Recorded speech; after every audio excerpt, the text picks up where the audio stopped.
Hello, everyone. I hope you can see me clearly and also hear me. If you can, then just drop a thumbs up in the chat box. Anyone? All right. I assume you are able to see me and hear me clearly. Firstly, hello and a very warm good evening and a very warm welcome to all of you for joining us today on YouTube Live on the topic Space Law Enforcement. Being a space enthusiast, which I know many of us are, we know about space aerospace engineering, we know about space medicine, but only some of us know about space law. Moreover, we also know that aerospace is a very diverse profession. But again, some of us know that you don't have to be an aerospace engineer or a doctor to enter into it. You can also be a space lawyer. And our today's speaker is exactly the space lawyer you have been looking for. His name is Felipe Velez. He is a master, he's a LLM, first of all, and he's a master in information, communication, and technology law. He's also a master in constitutional law and human rights. Moreover, he is a criminal law advocate, law enforcement scholar, cyber law attorney. Apart from that, he has studied subjects such as intelligence and counterintelligence, nuclear energy law, international cooperation safeguards, intellectual property, privacy law, cyber law, mediation, cybercrime, and drug policy and regulation. Also, I feel very fortunate and blessed to say that he is also a part of our Spaceonova team. He works with us as an intern to make space education accessible to everyone around the globe. Before giving the screen to Felipe Velez, I would like to tell you all that if you are an aspiring astronaut, make sure you stick to the end because we'll be covering topics such as what is space law to how you can be a space lawyer, but also space crime. So, future astronauts, make sure you do not commit a space crime with this. And yes, one last thing, make sure you drop all your questions into the comment section because we will be taking all of them at the end of the session. With this, I would like to give the screen to Felipe Velez. All yours. You may begin. Felipe. Hi, good afternoon to everybody. Well, good evening to everybody. My name is Felipe Velez. It's a pleasure to be here at Spaceonova. It's a pleasure to dream with the best guys that I've ever met. It's a pleasure to be with an audience that is extremely ethical, is extremely advocate about space law. And whenever I talk about space law, whenever I talk about space exploration, we need to think about where do we get all of these ideas. We can get all of these ideas from a simple advocate, from a simple thing, which is movies. Okay, so we all know and we are all related with movies. Right now, here on my screen, you're seeing two movies, Guardians of the Galaxy and Men in Black. Both of them are just movies, right? But what about if those movies are actually true? What if there is really a secret society that is in charge of protecting us, protecting the world, and protecting the universe from all the species and from the crimes that can become or can pass on space? Well, that's just a dream, right? As it's just a dream, let's talk about how dreams actually come true. Here at Spaceonova, we define infinite, but we define infinite by real things, which is law. I am a lawyer, and as you heard before, I'm an ICT lawyer. I have 2 master's degree, and all of this, whatever you're going to hear, are only theories, good theories that are going to emphasize on the reality of the world. First, who takes care of the guardians of the galaxy? Who protects the guardians? Who are the guardians themselves? Do they exist? Who are, in any case, any galaxy defenders? Who is going to protect and preserve this space exploration as it is? Right now, on 2021, this year is going to be of many changes. Our society, our species, are in a couple of years are going to be exploring other worlds. The future of the world lies on human exploration about space, space colonization, space development, space enforcement. Okay, so I just mentioned it, space enforcement. To begin with, we need to think about what makes us liable, what makes us responsible for the universe, what makes us responsible for space exploration itself. So the first thing that we have to define is reality from fantasy. Guardians versus lawyers. Yes, lawyers. We exist, space lawyers. We are already advocates, and the word advocate means we tend to study something thoroughly. It means on deep sense of study. So as advocates, we already understand that law has to be taken care in consideration. Can anybody tell me what will be the first, the law or the defense of the law? I need to hear some from you, some comments. Please, right here, with my partners, you can send some of your questions. So I need to hear you out.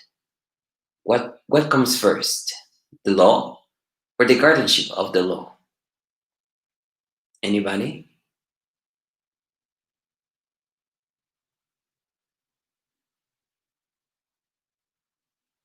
Guess not.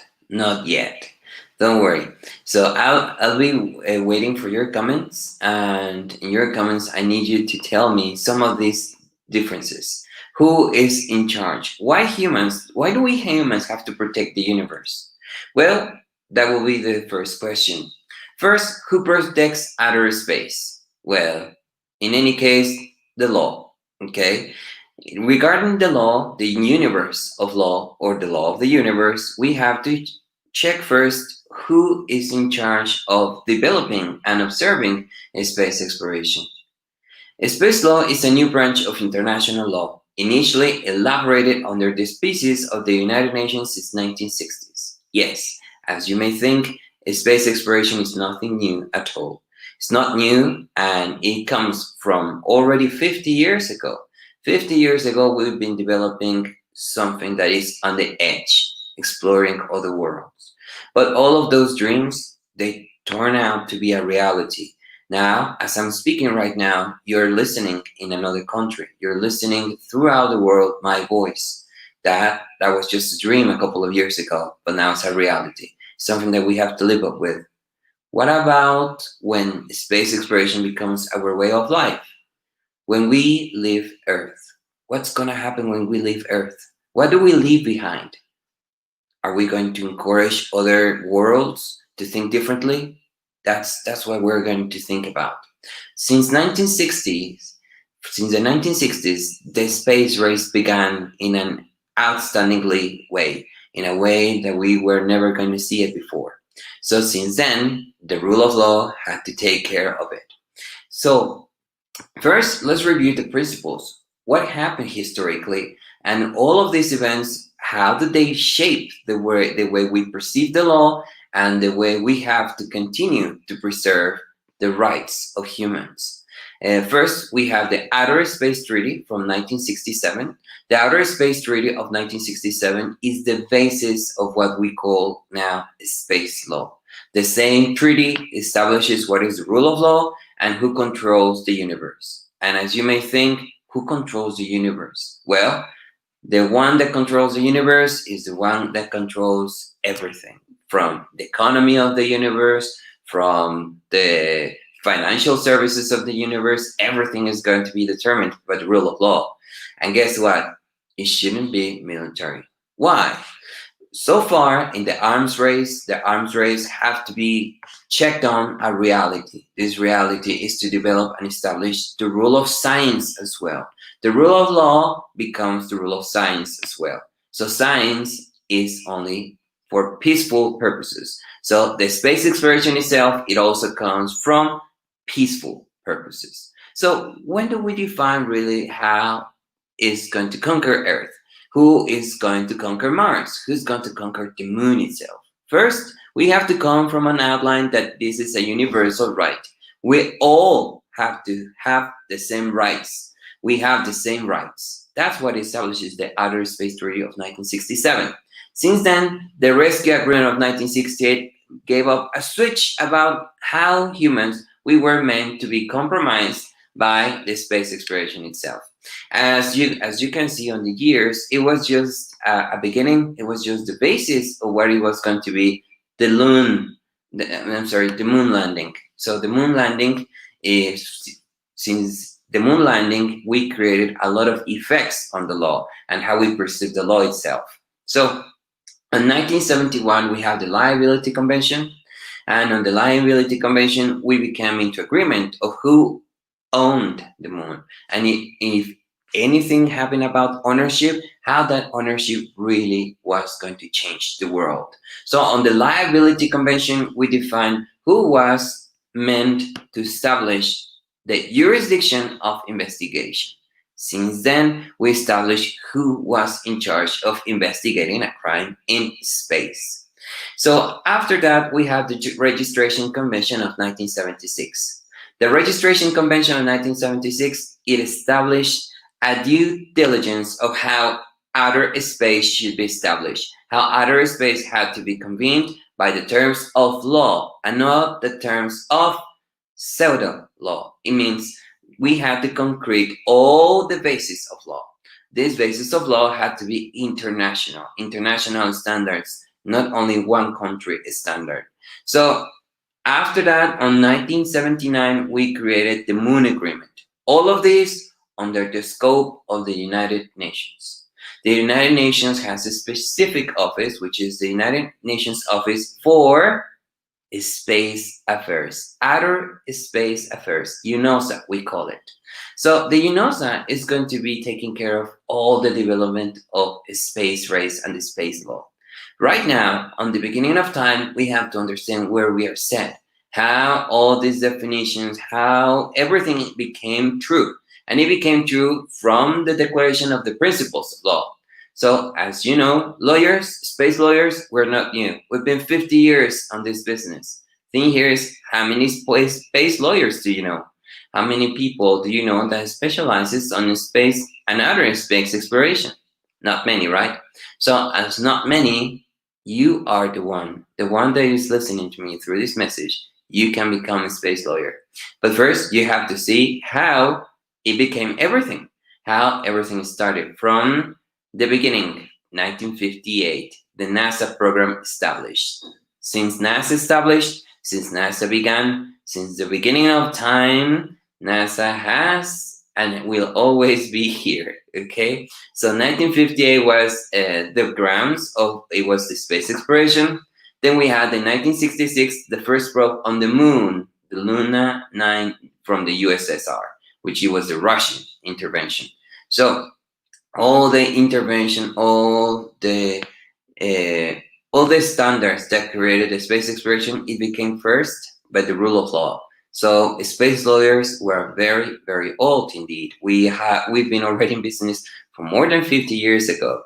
In 1975, the first probe on Venus, Venera 7, the USSR, it came true that space exploration, it was a reality. It was a reality not only for our dreams, but also for our ambitions to conquer other worlds. Why will we have to conquer other worlds? Very basic: economies. We have already discovered what is mine landing and mine exploration. Mining is an activity, an economic activity that has to be established to conquer the universe itself. Why? Because we have already run out of many minerals here on Earth. So, what if I told you that all the minerals, all that makes people rich here on Earth, can become triple or 4 times more what it can be in outer space? We have discovered other minerals which are rich, not only for trading, but also for innovation in science. So all of those rare materials, they're worth more than gold itself, which is our basis for anything that is worth it. So as you can see, from the 1975 established that we have to define clear rules or who is going to own those resources. So on the principles governing the television broadcasting, it created another set of definitions of who owns the transmission of television, who owns the satellites. We have around 22,000 satellites around the globe. And we're counting. By year 2021, we should have already 3,000 satellites on space. So 3,000 satellites, that's a lot of satellites around space. That creates pollution, that creates trouble itself, that creates competition. And that competition has to come to terms where we can understand and define new solutions. All of that, it became true since 1982. Remote sensing, 1986. We're gonna talk about what is remote sensing, but it's about Earth observation. So as you can see, from the beginning of time, how all these events were changing the law as we feel it. The first satellite, Sputnik, that was the beginning of Earth observation, the beginning of remote sensing. Since the beginning, remote sensing has been a very affinite term for law. It's a very sensible matter as it established espionage from space. So, espionage, the art of espionage, it comes from intelligence and counterintelligence. The operations, the activities that other countries do to observe other countries, to know what the other country is doing. So, we have focused our space law on military law, on arms race, and especially on defense and protection of the interests of the countries. Apart from that, outer space exploration should not consider any of those principles regarding space lawyering. Space lawyering has to preserve the neutrality of space exploration. Space exploration is for no one but to ourselves, mankind. In 1961, the first human in space, it was Yuri Gagarin from Russia. That it came to terms to create how we were going to govern, how we're going to define the clear absolute rule of law. When we think about law and what law makes us, we think about people like me, people with a suit, people with glasses, books, that tells you you're under arrest or you are guilty, right? Something like that. Well, but now let's imagine that in outer space, where there is nowhere to concrete a defined sentencing. Imagine an astronaut, the first astronaut, Yuri Gagarin, doing whatever he wants. Under military training, under military advice, he will do whatever his country recommends him to do. Yes, but the thing here is that we have to think is what makes him follow those orders? What makes him doing that? What makes him doing right from doing wrong? That's the first thing that we have to define first. So no matter how innovation goes on, we have to first think about how conduct begins to be transformed, how these conducts begin to think into one single manner, which is space and the effects of space on humans. Humans tend to get lonely, and as humans tend to get lonely, they tend to do things nasty as they get lonely. So that, in 1961, it opened all those theories, all those hypotheses on what could happen to control a man in outer space. In 1969, we had the first humans on the moon. Okay, and that is where the cookie crumbled. It means that's where everything started. Who owns the universe? Who owns the space exploration? Who controls the minerals? All of that, these words that I'm saying, all this questioning is going to change the world as we see it. As we see it so far, countries cannot interfere with a democracy. Countries cannot interfere with a governance of another country. But what about in outer space, where we can get richer, when we can have space mining get us more resources? Well, that is going to be the ownership of law. Who controls law itself? Yes. So all of these principles, the cooperation, they have to come to terms about that no one is responsible, but for only what is meant to be the purpose of the exploration itself. It means if I invest in the exploration of space, that investment should make me liable for the exploration itself and the endeavor of that space exploration. But it doesn't make me liable for whatever goes wrong. If anything goes wrong, there is nothing that can make me liable, as we have a neutral jurisdiction. So all of that, it began on 1969. On 1977, the Voyager and 1-2 were launched in the US, and those Voyager were launched on a special thing, which is space race as a natural way of living. Space racing, space exploration is very expensive. It's beyond our limits. It's beyond our thinking. But so far, right now, it's a reality. Since 1995 to our current time, which is 2021, we are already launching missions on Mars. China and the US have gone from different poles. China is controlling what is the space exploration. So China is launching on taxpayers' money all that exploration. Whereas in the US, it has become a 50-50 investment. It has become a 50-50 investment where private sectors can clearly launch humans into space with their consent and with the consent of the government. It means that private exploration is going to be the new best thing that is going to happen to the universe itself. And I'm saying to the universe itself because mankind is going to be shifted from a philosophy, from a space governance to a space cooperation. So that all of that is the story about how law changed the way we perceive space exploration. Sometimes we think that we're alone.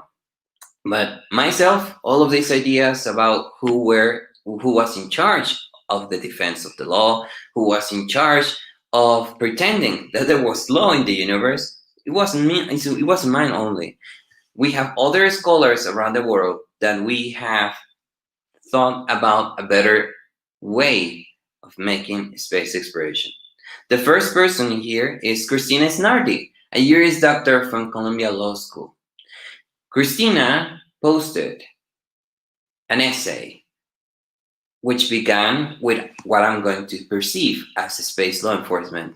She said, as conversation of space continues, international space law must strengthen its enforcement authority and efforts to ensure that outer space is truly kept as the provenance of all mankind. Cristina Snardi. You see, I'm not alone. And she perceived that so many laws, so many policies about space exploration made it so difficult to keep up and so difficult to make it enforced. So far, we have humans on space, on the International Space Station. But all of those humans, first, they come into a scientific endeavor. As they come into a scientific endeavor, they cannot perceive or make money with what they're doing. They have they have a mandate by the army. They have a mandate by the government. So all of those mandates are what is making the corporation exist. But what about the private sector?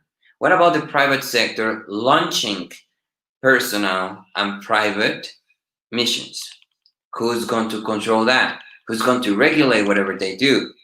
So far, Elon Musk has posted that he was going to preserve his own laws. He was going to create SpaceX laws, and those laws should be the ones that should control the space exploration itself. That is not quite right. Why? Because international space law are not equipped with adequate methods to enforce the provisions. So if we don't have enough provisions to make it enforced, a private sector is not going to do it either.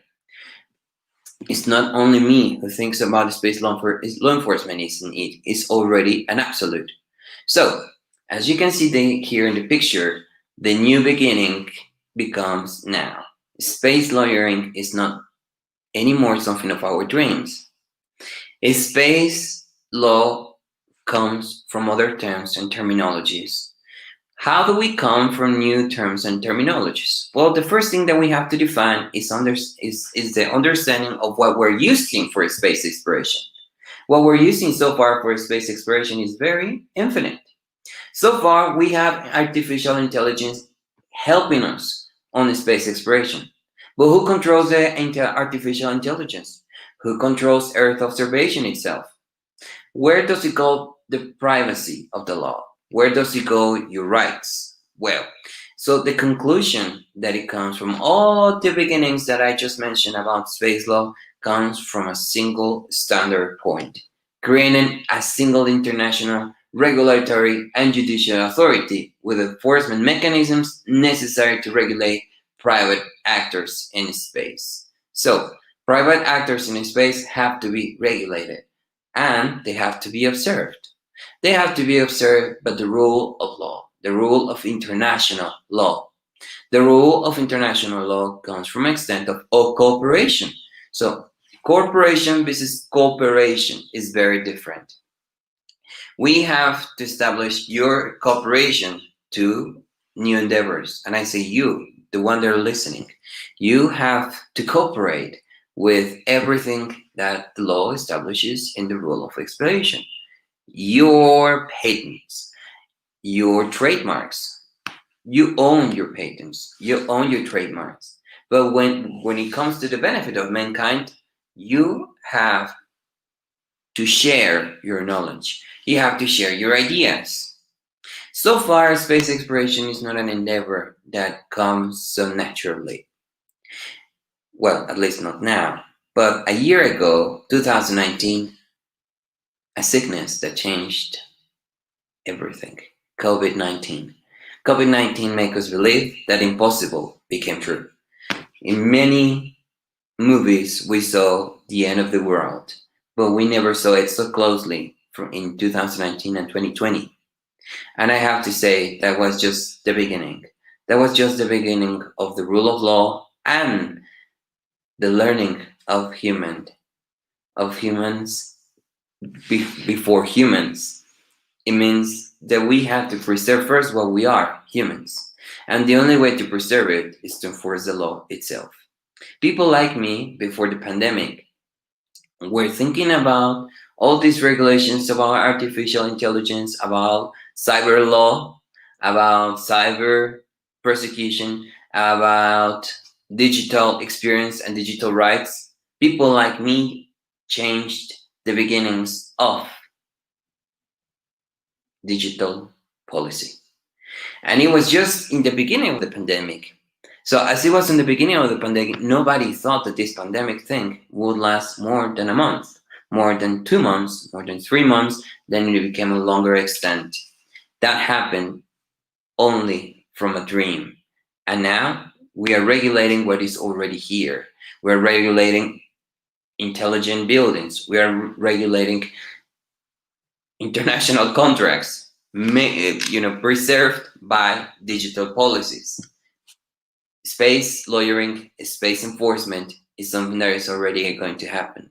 And you, the one that is listening, you have just a broad road where you can create and innovate new laws. These new laws come from cooperation itself, but we have to enforce them by principles of mankind, not by private or corporation interest. So, as you can see in the picture, the dream becomes a reality. Who should be enforcing the law? A soldier? A Marine Corps? From a Space Force? Or a soldier from peacekeeping cooperation services from the United Nations?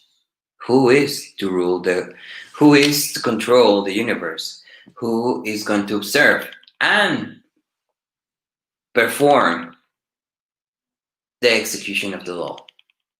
I want you to look at my picture real well, because that could be you, the one that is listening. Your age doesn't matter, but I'm sure you're going to choose first between making yourselves available for a current world or to the new world that is already here. The pandemic created new worlds. The pandemic created something from science fiction to real things. So, science fiction is already over and it became a reality. That person that is in there in its suit with its weapon could be you. And you have to decide whether to serve an arms racer or whether to serve a policy making service. What I'm saying is space law enforcement is already a reality. Here in my country, in Mexico, we have already developed new technology, new innovation, and we have created new patents that are going to change space exploration itself. But the credit has been given to other countries. And it has been given to other countries because of only one tiny little thing: belief. Other countries believe in my connationals. And as they believe in my connationals, they get hired purposely for another and greater event, which is space exploration. So, space law enforcement is the activity to preserving the space environment and protecting outer space. Sounds any rings? It rings a lot of bells, right? Right now, we are in the same way we created and enforced space law. Why? Because we had to create specific guidelines about virus outbreak controls and standards. Yes, from space we created those standards, and from space now they are being enforced into reality.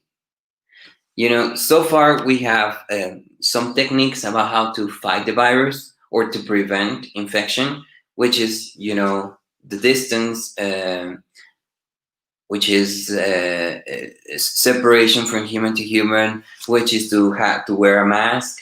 Yeah, but is all of those principles are already they are very old. They come from all the standards, which is the Spanish flu. But what about the new viruses that we're going to face on space? What's going to happen up there? That could be you. And I'm sure that's going to be you. Why? Because we're going to create new jobs. And it's not going to be in a near future. It's going to be in an immediate future, which is very close already. The countries that are developing new technology, they need you. They need you to go and fight for them. They need you to go and take care of their properties. They need you to ensure their investment. And but that's not wrong at all. What we have to do is to make sure that the rule of law is preserved. And whenever I'm talking about the rule of law, I'm talking about human rights protection, labor law protection. We have to ensure that the space exploration goes harmoniously with the rights of law and the rights of humans, human rights. So, all of that has been seen from the United Nations Office for Outer Space Affairs, which is the legal and global authority directing different guidelines to promote and preserve human rights upon space exploration. So, human rights have to be preserved, whether it is with private funding or whether it is with public funding or international funding. That has to come quickly, and it has to come quickly into one single solution. Who's going to take care of crime itself? And I'm sure that at the beginning of this seminary, you never thought that crime could be performance-based. But let me tell you something. Crime is a human consequence of development. Okay, so crime is always going to be there. Crime is being taken care of by itself. Okay, crime is a conduct innate from humans. You cannot change that, and it's not going to change, not by philosophy, not by science itself. It's going to be there all the time. Why? Because humans, we tend to break the rules all the time. Yes, and as we tend to break the rules, we have to make sure that there is a consequence for making sure that that rule doesn't go unlikely, touched, or preserved. So, has it already come to this? Have we already have the first crime in space? The answer is yes, at least officially. Yes. NASA astronaut Anne McClain is accused of improperly accessing the previously shared bank account of her estranged spouse from the International Space Station. So Anne McClain has been noted for one thing that she did: interfere with human laws from an international space jurisdiction. NASA astronaut Anne McClain on the International Space Station during the expedition 59. It means on the 59th expedition, an expedition that's so close is already ongoing. We are not far from making these expeditions already a reality. Those expeditions are going to be preserved by the rule of law. And how do we make sure that the rule of law is enforced? Who was in charge of judging Anne McClain? She was going to be judged, or she's already being judged, by human authorities here on Earth, by the US authorities, by the jurisdiction of the US. As you can see in the badge, that's why it's important to have the badge on space, because that comes from your jurisdiction. What country is making you liable for what you do? Who takes pride on what you do in space? That all comes from a small badge of your flag. That flag that goes around your arm, your wrist, or wherever you are, that's so important. Why is it important? Because it becomes the reliability and responsibility of its country of origin to judge the person. So far, that's how we judge. That's how we prosecute a crime in space. First, we have to know who is liable for that crime, who is liable for that felony itself. If it's a great felony, if it's not a great felony, who is going to be in charge of making sure that that felony doesn't go unpunished? Why do we have to make sure that it gets punished? Because we have many eyes on space exploration. The whole development of our civilization depends on space exploration. It doesn't come from renewable energies, it doesn't come from politics, it doesn't come from social media. It comes from space exploration. The next best thing that mankind is going to perform is space exploration. So if we don't regulate crimes on space, we are already doomed to have a dual and unstable society. So Anne McClain opened a very important hypothesis. Who is going to prosecute a crime? So far, only your country of origin, so far. But the new standard should share who is going to be responsible to judge what it could be something made up. What if Anne McClain was accused improperly? What if Anne McClain was set up by another country? How do we know that all the charges expressed were right? How do we know that it wasn't a plot against the United States? How do we know that it wasn't a plot against herself? We will never know. And we will never know, as all the evidence lies on space, and all the evidence lies on cyber law, lies on cyber persecution, and lies on the digital layer and the digital frontier. Digital frontier, that all the information collected cannot be used on a court. What I'm saying is there are only new hypotheses. So far, Anne McClain case is going to help us out to resolve how we're going to build and create new standards to prosecute crime. But before that, we have to know that crime is already something happening at the same time. Espionage itself. From espionage, we can understand that all the ways of controlling the universe has to come to terms. Weaponizing outer space, it's already a reality. Creating satellites to observe, to interfere, with democracies is already a reality. The European Space Policy Institute is making great efforts to prevent the weaponizing of outer space. On my experience of nuclear law, I can say that nuclear law is a very beautiful um, branch of law. Why is it so beautiful? Because it establishes international cooperation. 50%, 90% of nuclear law comes to terms from international cooperation and international standards. But all of those international standards come from one single thing: preserve mankind's safeguarding, safeguards of humankind, safeguards of mankind itself, and the evidence of science. Weaponizing outer space is not only a matter of interest, it's a matter that is going to include how we're going to prosecute crime itself. Nukes on space are forbidden. Nukes on space are forbidden for all countries.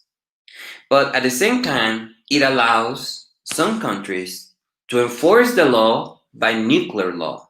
It enforces and it allows them to use nuclear energy for arms purposes, especially defense purposes. As you know, we have a project, we have a special project from NASA, um, which is already ongoing to defend Earth, to defend the planet itself from meteorites. Okay, so meteorite intervention is already going on, and to preserve and destroy a meteorite, it has been allowed to be using nukes.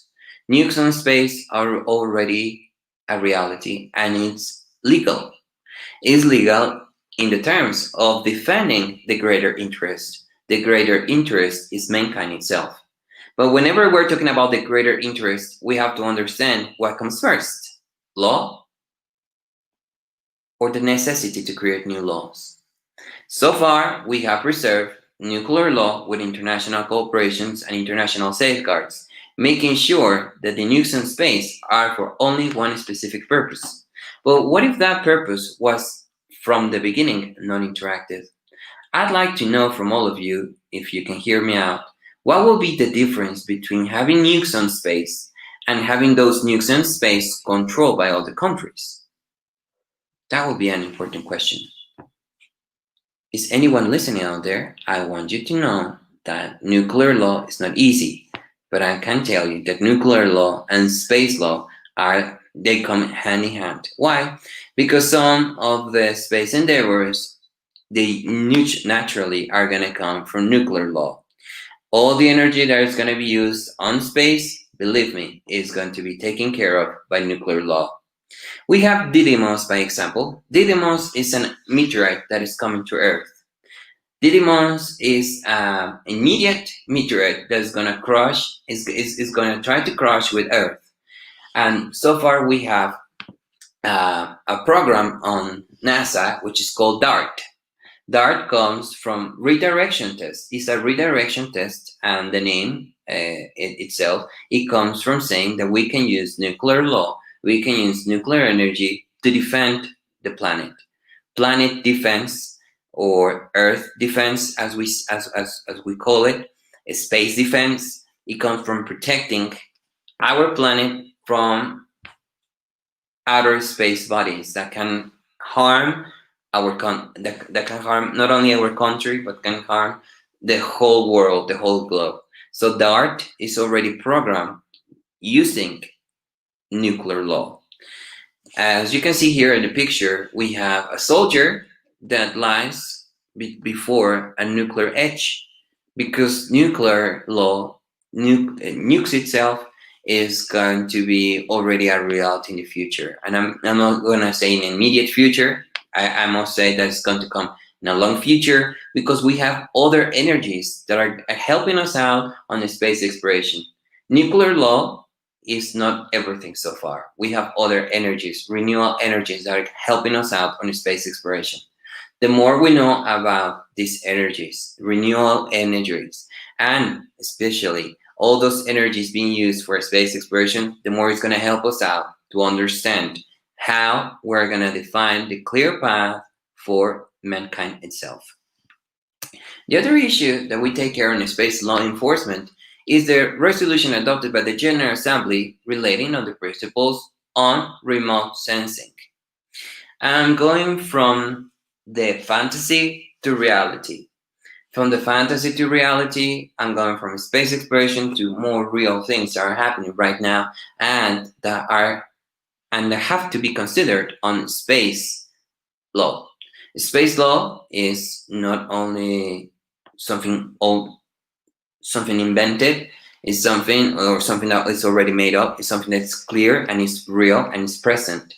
The first thing that we are defining so far, what it comes to a natural standpoint, is the principles regarding outer space and remote sensing. The term remote sensing means the sensing of Earth's surface from space by making use of the properties of electromagnetic waves emitted, reflected, or diffracted by the sensed objects for the purpose of improving natural resources management, land use, and the protection of the environment. As you can see, it is not being held or being used purposely for arms race or arms intervention.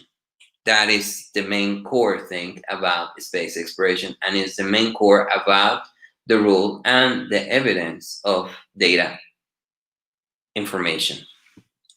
This topic is the closing gap between law enforcement reality and law enforcement fantasy. Law enforcement fantasy so far is to encounter other species, interact with them, and defend ourselves from them. It comes from directing the conduct of space guardianship. It comes from all of that. But right now, space guardianship, space guardians, or the safe employment of arms racing have to be concentrated on remote sensing. That's the most clear value, and that's the target that we have to focus on. Remote sensing is not something that is only in our minds. It's already happening as we see it. As you can see in the picture, your GPS location is part of remote sensing. Your GPS location and information gathering is part of remote sensing. But I would like to ask you,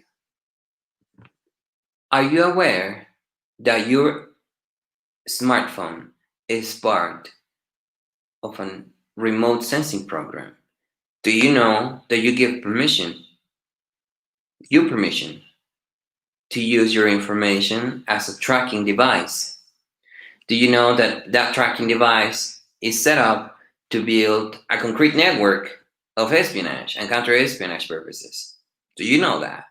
Are you aware of that? And if you do, why do you allow it? That will be the first question. Why, if you know, you give your permission to it? It's very simple. Data. That's the new mineral for outer space purposes. That's the new income. That's the main thing, the main active for everything. Data is everything that we're gonna last and is going to last forever in our universe among us. I have bad news for you. Eventually, when the Earth dies, we're gonna die as well. And before that happens, there should be an evidence that we existed, that we as humans existed, that we preserved what it was right. But all of that is in itself data. Okay, so the term primary data means those raw data that are acquired by remote sensors borne by a space object and that are transmitted or delivered to the ground from space by telemetry in the form of electromagnetic signals, by photographic film, and I can say photographic because the term photographic is already old. We already have cell phones which take pictures digitally, and as they're being used digitally, believe me, they can be taken care of by enormously accounts of ways. and the damn photo is already old. So magnetic tape is also old, or any other means. Without a specific purpose, we left data into a specific ground, which is now the internet. Internet governance, digital rights, and digital policy. All that digital policy and digital rights come into direction into remote sensing. So remote sensing, it's our reality of space law enforcement. So far, we need to take care of the evidence that lies between what is a crime or not a crime. If I go back a little bit with Anne McLean, the first thing that we had to analyze was the evidence collected on knowing that there was an information from outer space into legal affairs on Earth. Everything, it came from remote sensing and the use for information collection. How do we collect the evidence? Who was the one that caught Anne McLean doing that? How do NASA acknowledge the evidence? How is the court taking in consideration any evidence collected? Probably you don't know, but all the evidence that is collected unnecessarily or illegally cannot be taken care as evidence in court. Okay, so if the evidence is not collected correctly, all that evidence is not going to be used correctly on a court, on a bench. Okay, so if we don't use this extent of law enforcement so far, we're never going to understand how to enforce the law purposely. So if I go back in time, if I go back into everything, it comes from the beginning of the question. Who should defend the universe? Humans? Or the interaction between humans, as in the Guardians of the Galaxy? Who is going to preserve the primary data? What do we really have to perform as a manner of exploration? Well, all of that, it comes from a different scope, which is you.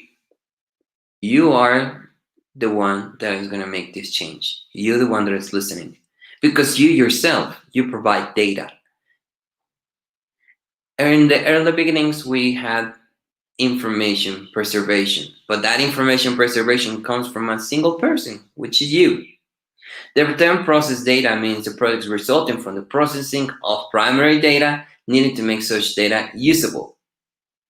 The way we create a new future, it cannot come from what we think, what we believe, what we perceive to be a reality. It has to come from what others have already experienced and lived.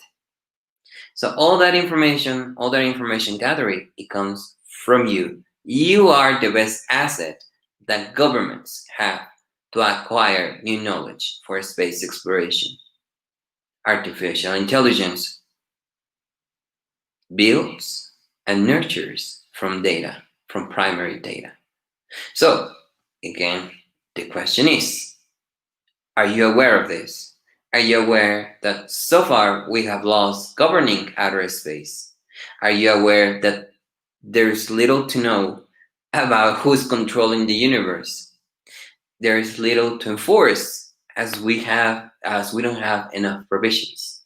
So far, you as part of the processing data, using your information of likes and dislikes, using your information of how you are, where you are positioned, all of that enlisted, taken care of, meticulously care of, it creates a whole bonding and a whole network of information. That network of information is so important to acquire the new governance and to acquire the new outlines of new civilizations and outer space intervention. Without this information, without knowing where we are standing, we are never going to acquire the best knowledge of science itself. So, if you are the best asset that we have so far, we have to make sure that that information is analyzed. We need to make sure that that information analyzed, is interpreted, is processed, and is considered knowledge. Not all the information that is gathered is important or relevant for space exploration itself. That's why the first mission, the first outline and objective, or the first thing that we have to solve first that in space law enforcement is how do we protect the privacy of the data collected? How here on Earth we protect the interest of the greater, which is the society itself. How do we protect the interest of your digital network? How is cybersecurity the first gap that we have to take care in consideration when talking about outer space? So before we think about outer space enforcement, we have to think about on Earth enforcement. Okay, so from that, this is how I'm gonna close the gap with espionage.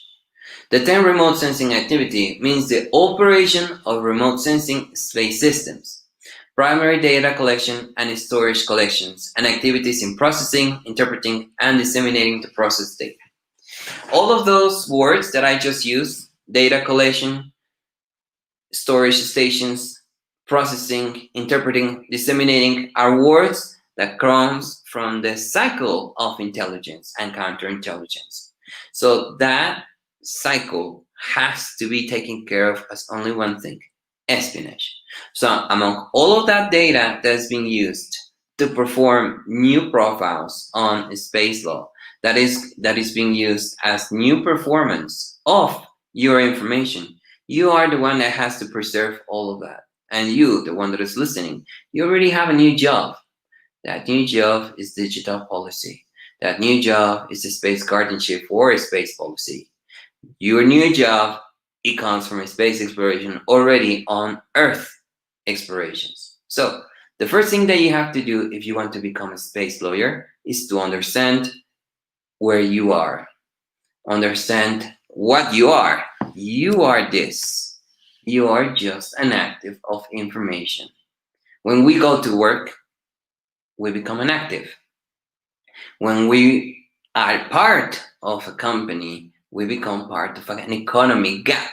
How we create ideas, how we create processes, how do we sell, how do we achieve greater good, how do we make more money?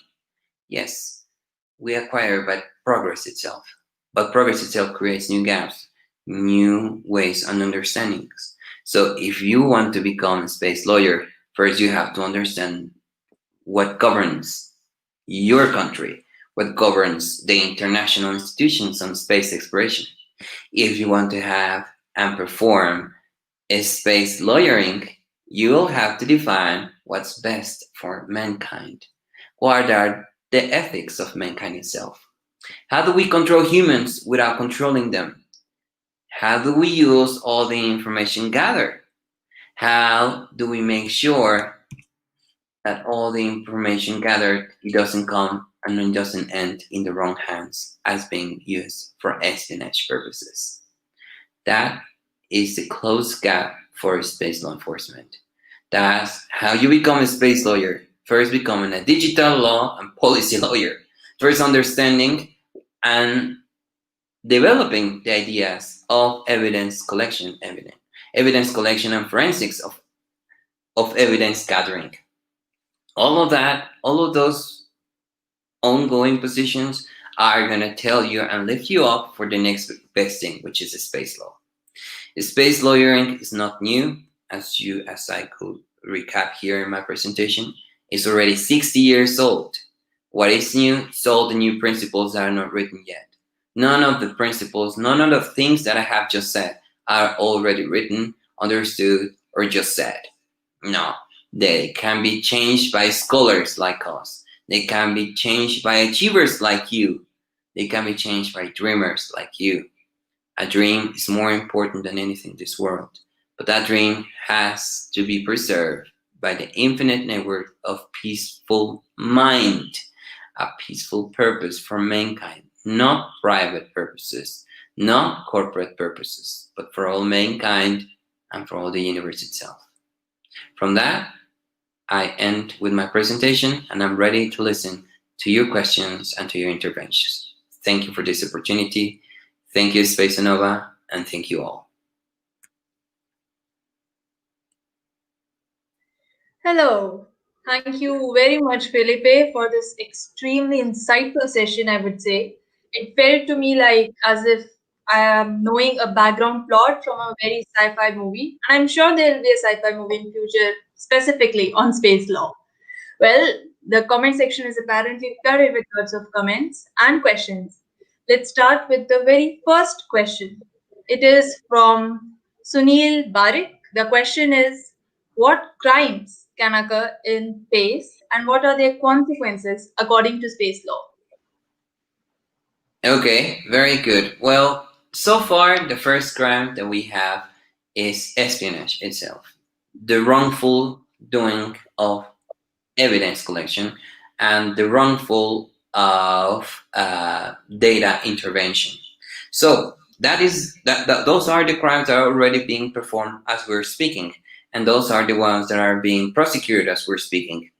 The FBI has gathered at least 1,000 investigations just on outer space purposes and outer space information wrongfully used. And I can say just a number as that, 1,000, as many all of the intelligence and counter-espionage prosecutions are taken care of from digital, remote, and remote sensing evidence. All that information collected by the satellites, used by the satellites, already is happening.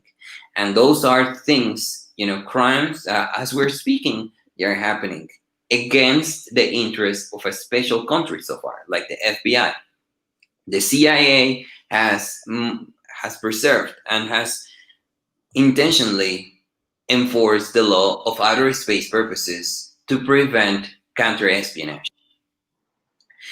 The thing here that we have so far is understanding who is going to judge this crime.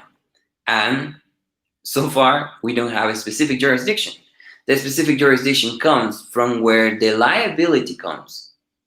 I'm just gonna invoke some of my presentation, and I was saying the liability is very specific with who is going to be responsible. On the Liability Convention of 1971, it established that the one that breaks it is the one that makes it. Simple as that.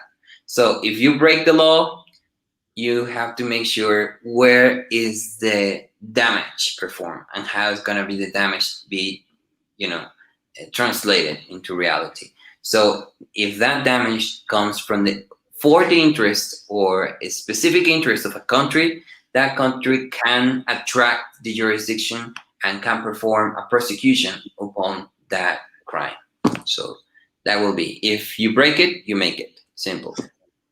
All right, thank you for the answer. We have next question from Sunita S. And she wants to know, how can I become a space lawyer? Can we take it as a full-time career? Very good. Well, to become a space lawyer, first you have to define what kind of a space lawyer you're going to be. If you're going to be a space lawyer specialized on data protection, if you're going to be a space lawyer specialized on space defense. So the first thing that you have to start in consideration is to become a lawyer. Without being a lawyer, you cannot become a lawyer itself. The only people that can interpret law internationally is only lawyers.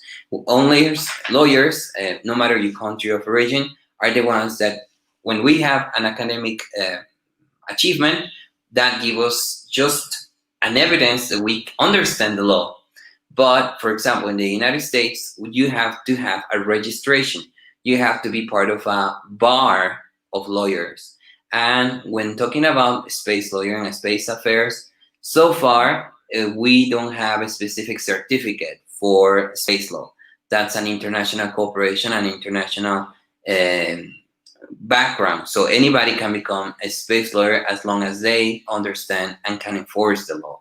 So if you cannot enforce the law, as you don't have the etiquette or you don't have the credential as a lawyer, you cannot do that. So the way or the path to become a space lawyer is first to become a lawyer and then to understand the digital barriers so far. Artificial intelligence is the best thing that you can understand and study to become a space lawyer. Without artificial intelligence, without digital law, privacy, you won't be able to perform space law projects. Why?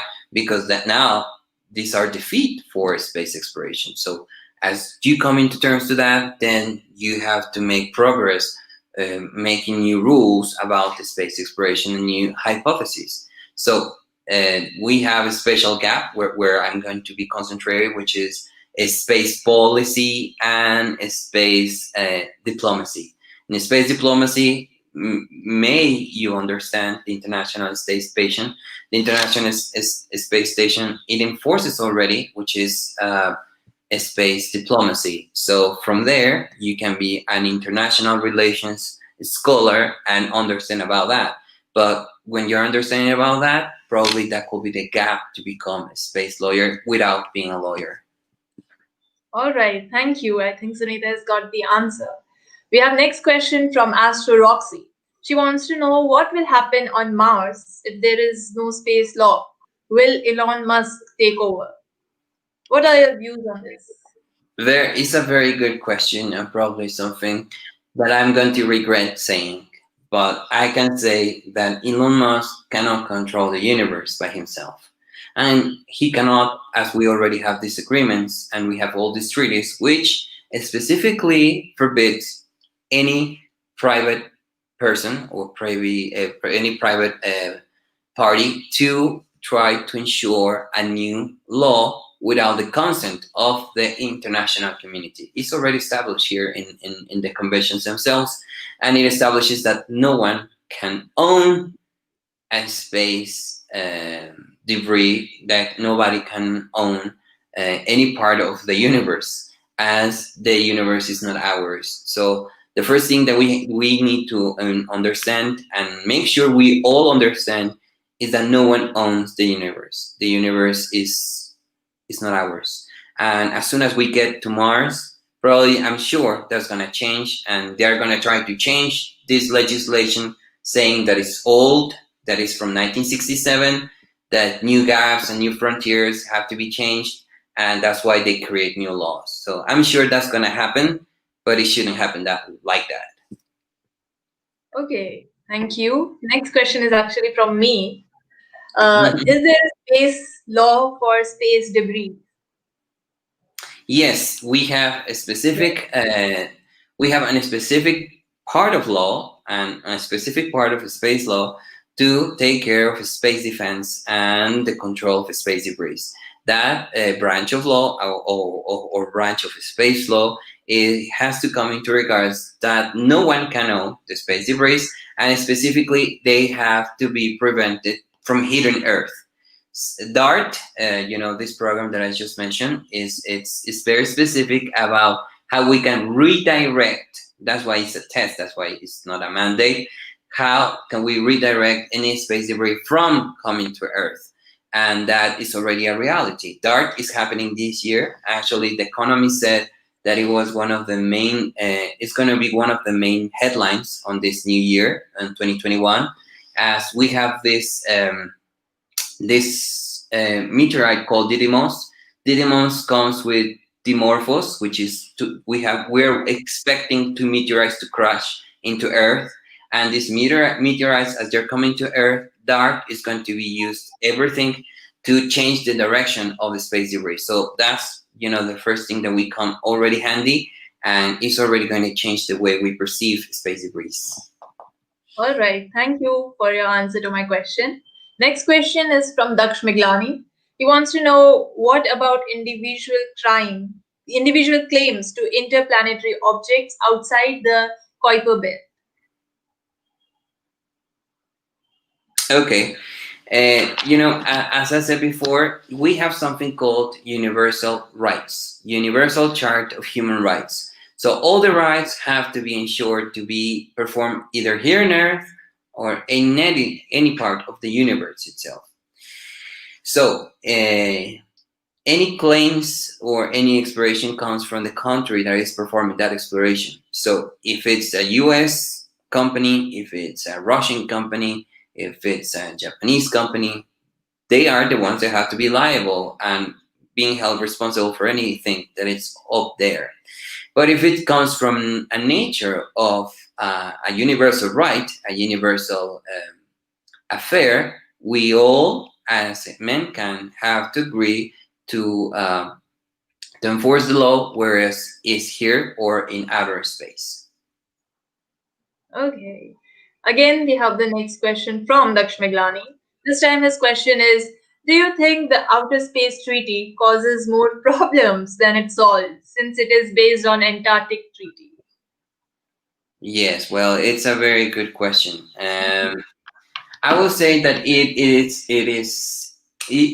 not an update. You know, it's an update. It's not an updated policy. We have to update the Outer Space Treaty of 1967 as it was on hypotheses from the past, and it establishes many bases. I wouldn't say at all that it creates more conflicts. You know, conflict is part of a natural thing. When conflict begins, is because development exists. You know, a good way to know that you are making progress is because you interact with conflict. So you cannot be afraid of conflict. And the Outer Space Treaty, it's conflict itself. Okay, so it does have and outlines many things on the Antarctic Treaty because everything was made for purpose, a specific purpose, and it was made for a specific endeavors. But that doesn't change, you know, that it comes into basis, and we're making sure that this 1967 legal instrument preserves the next civilization endeavors. So we need to change that, and I'm sure that Elon Musk knows that. That's why he is hiring the best and top-notch space lawyers to create new private sector policies. So that's why the first thing that is going to disappear, well, let's say not disappear, but at least is going to be misregarded, is going to be this Outer Space Treaty of 1967. You know, from the excuse that it's old. So we have to make sure that we give more force to the space treaty, because if we don't give it more force, somebody else is going to take it, and that somebody, it may be the private sector itself. All right. So conflict development are totally directly proportional to each other. And obviously, there are amendments to be made in the space treaty. We have our next question from Astro Roxy. Who other than an astronaut can commit a space crime? Robots? Yes, that's very, very interesting question. Robots themselves cannot be liable as they are not part of an individual body of rights. So as they don't have rights, you know, robots don't have rights, they cannot be liable either. The one that is going to be liable is the one that created it, or the one that put it on space, the one that funded its origins. So we will have to make evidence thorough examination of who was responsible for the robot malfunction, or wherever, you know, this robot or artificial intelligence performed, and from there we can start judging who is going to be responsible or liable for it. But yes, robots are never going to be liable unless we give them rights. All right. Mhm. Thank you. We have another question from Daksh Maglani. Seems like a space enthusiast joined us. His question is, what do you think of Gregory Nitmitz, who asserted ownership of the asteroid 433 Eros and sent NASA a $20 parking ticket when they sent a probe?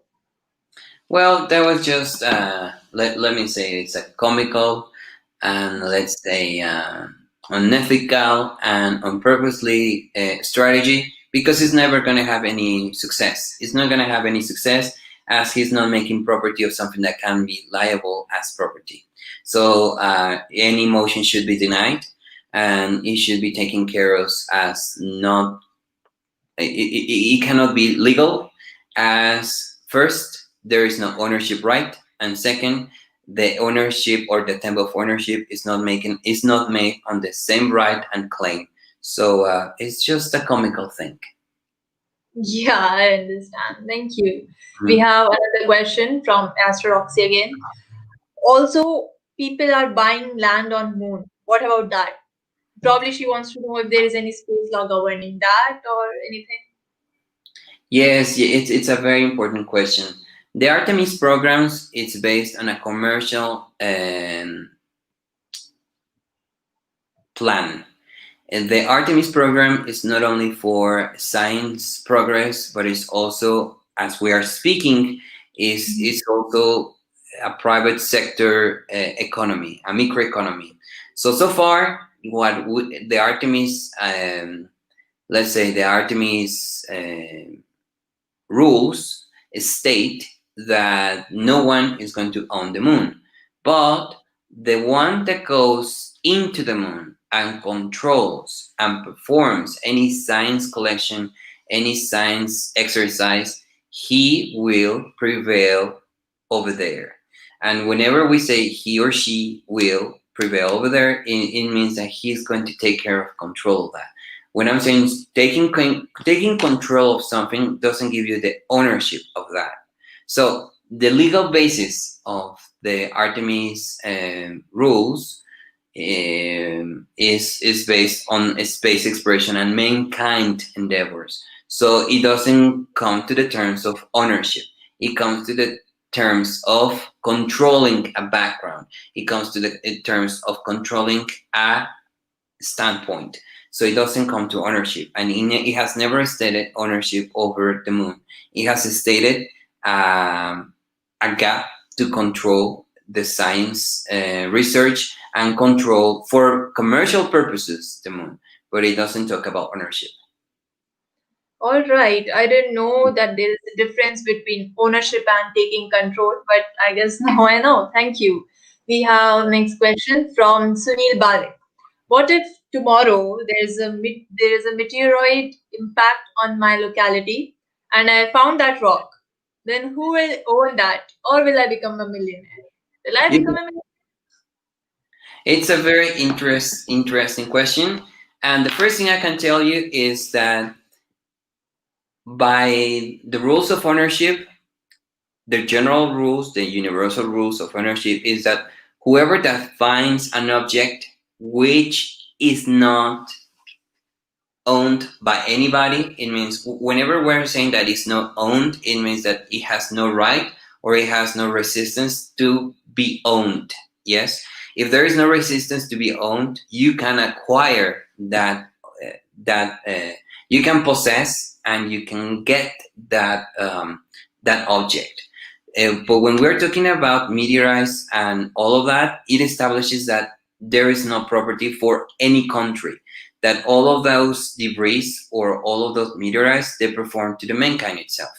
So when they are part of mankind, they can only serve for scientific purposes. So as they can only serve for scientific purposes, it establishes in many conventions that you have to give up that meteorite to whoever that is responsible for outer space affairs. That's why there is a great effort for the UNOSA, the Outer Space Agency that I just told you about, to control these kind of policies because there are many minerals and especially you can be harmed by whatever is on that meteorite. So as you don't know what it's about, the first thing is that the one that gets control of that meteorite is in the name of making sure that the safeguard of everybody is first.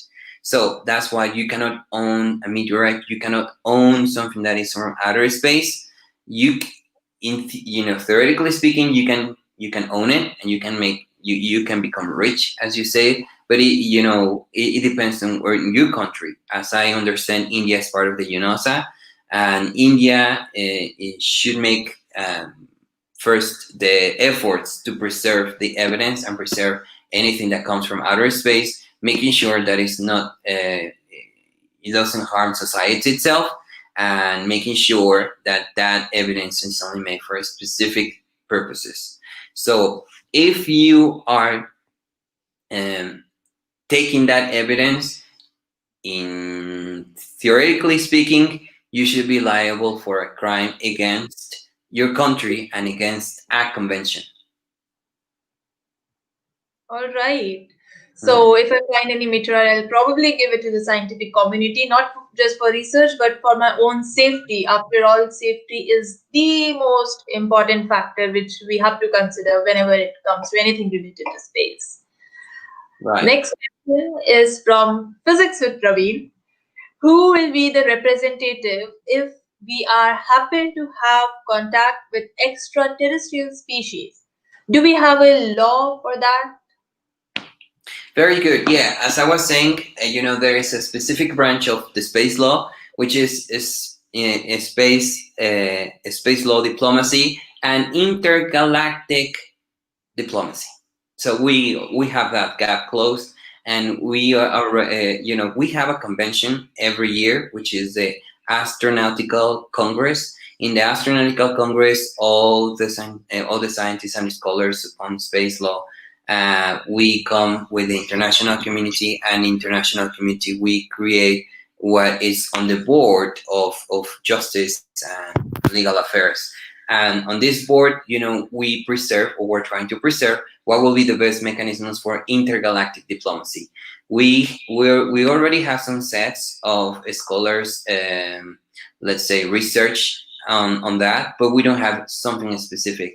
We have the Outer Space Treaty of 1967, which establishes that no harm can be performed against humanity or to the Earth itself. So first, in any case, any diplomacy with extraterrestrials have to preserve first Earth and mankind.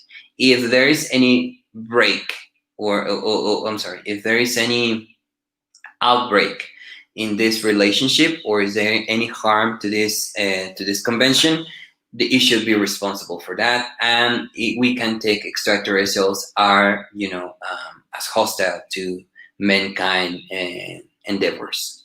So yes, we have that, and I'm one of the keen lecturers about that, because we need to define any intergalactic relationship as we are. So and the rule of law has to be preserved. First, making sure that human rights are preserved and the interest of the society is not harmed. All But yes, right. Thank you.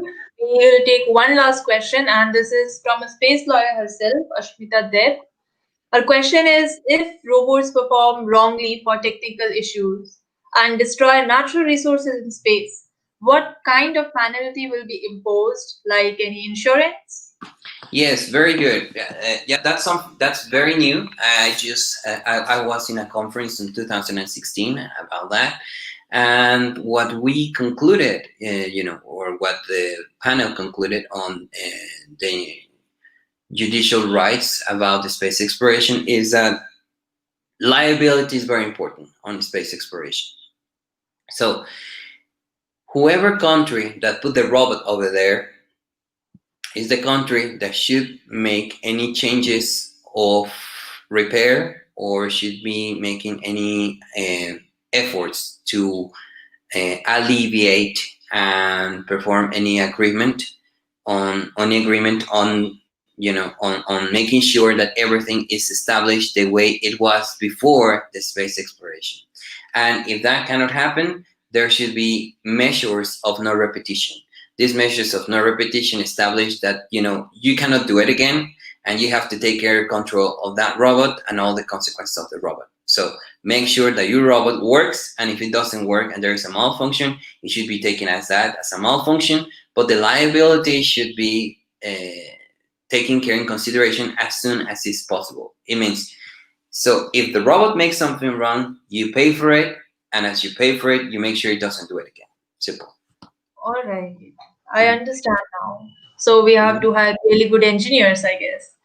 With Good point. this, we come to the end of our Q&A session and of our webinar for today. Once again, thank you very much, Felipe, for your time, for your valuable insight, for the amazing presentation. I think you will be able to see that audience was actually enjoying the presentation. And with this, we come to the end. Make sure you follow Spaceonova on Instagram, LinkedIn, and all the other social media platforms, and also subscribe to our channel so that you get reminded every time we come live. With this, we end the session. Thank you very much. Thank you.